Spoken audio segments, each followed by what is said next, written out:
Hi, everybody. It's May 7th. Scott Riley, the market update desk with Mortgage One, NMLS number 157524. NBA playoffs round two are going on.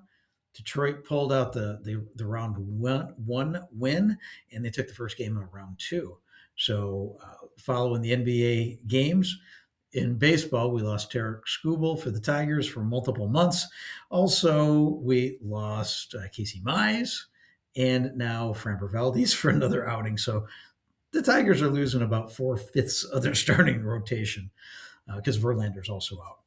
In the market news today, we did see a rally midday yesterday through this morning on equities and stocks on news of a 14.1 page memorandum of understanding the United States sent Iran. Have yet to see how that'll play out. So lots going on geopolitically right now. In employment news, yesterday we got ADP private payrolls showed that private companies added 109,000 jobs for the month. Now that is a step up from the 61,000 created in March, so that's good news.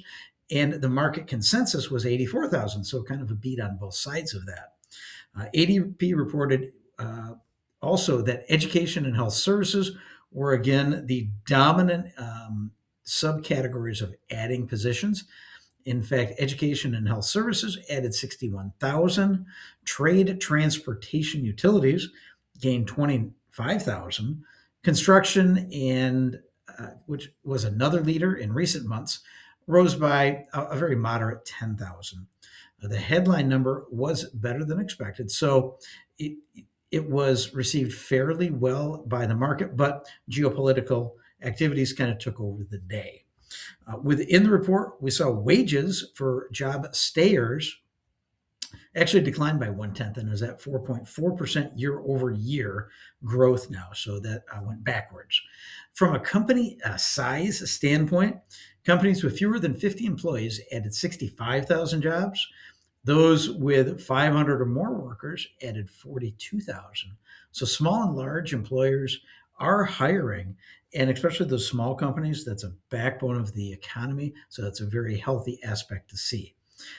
In other news, we saw Citadel CEO Ken Griffin told CNBC that his company started shifting investment towards Miami in response to some of the things that are going on specifically within the city of New York. They have a big center in Miami, and they're potentially looking at expanding that, bringing employees from New York down there. A spokesman for Iran's foreign ministry said they're evaluating the 14-point peace plan, but there has been no further information on that. They're coordinating correspondence through Pakistan to the United States. So Pakistan's still acting as an intermediary. Good news from Redfin said pending home sales jumped to a 4-year high, kind of on the heels of what we saw the other day with new home sales increasing. We're now seeing existing homes also continuing that increasing path. Challenger jobs cut, which is one of the other jobs numbers we always wait for each month, showed that there were 83,000 job cuts last month. That's an increase of 38% from March. Main cause being reported for that is once again the implementation of AI. Another jobs number was jobless claims that came out today. Initial claims rose 10,000 to 200,000. Continuing claims stayed fairly flat at a total of 1.77 million.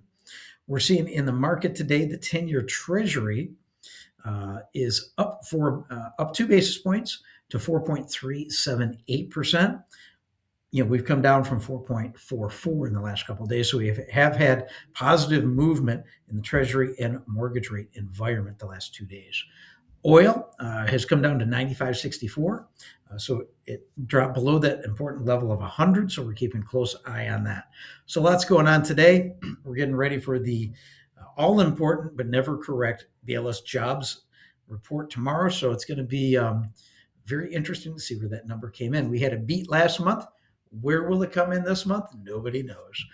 Give us a call. We're working on deals. In fact, we're looking at closing one deal in 10 days. It looks like we're going to do another one in 11 days. Can't happen on every transaction, but if it needs to happen fast, we are the place to call. Scott Riley, the Market Update Desk, your original singular market news source for West Michigan. Have a fantastic afternoon, everybody.